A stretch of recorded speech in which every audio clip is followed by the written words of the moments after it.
Zirin, who's the sports editor of The Nation. He joins us from Washington, D.C. Thank you for joining us. Why do you believe athletes are so influential in driving campaigns like this? Well, it's not too surprising. I think they're very influential for several reasons. I mean, the first is that politicians in the United States have become so degraded in the Trump era, although it does certainly precede the Trump era, that this idea of who does the public trust that has a public face and a public microphone, it really is athletes at this point more than some of the more traditional political actors that we've seen in decades past. And secondarily, athletes tend to have the most powerful social media platforms. So when they put out statements like this, they tend to become rallying cries. And Houston has certainly spent a lot of money on stadiums and facilities as well. Is that money well spent considering the recent circumstances? No.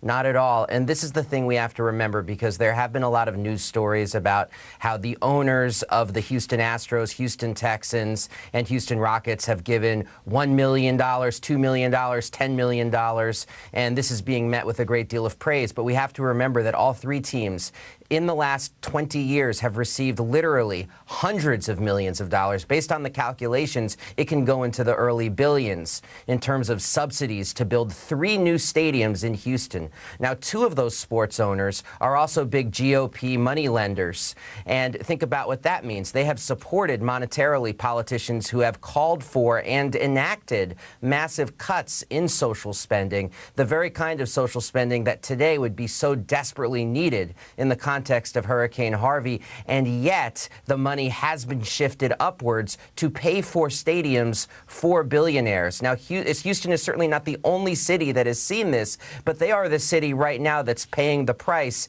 and it's laid bare for all to see the priorities when you put corporate welfare, basically, the public funding of stadiums, ahead of social services and infrastructure.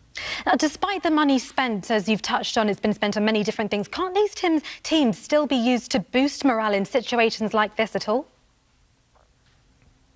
Well, one certainly hopes so, and they are stepping up in that regard. The question, though, is how much is morale really worth in this context? Like when you've lost your home, when you've lost members of your family, when you're in a situation of such dire need. I mean, morale is good, but like the expression goes, morale and a token, that'll get you on the subway.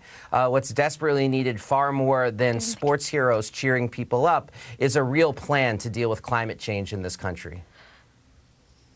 That's all for now. Thank you for your time, Zirin, the sports editor of The Nation. That's all for now. I'll hand you back to Hannah.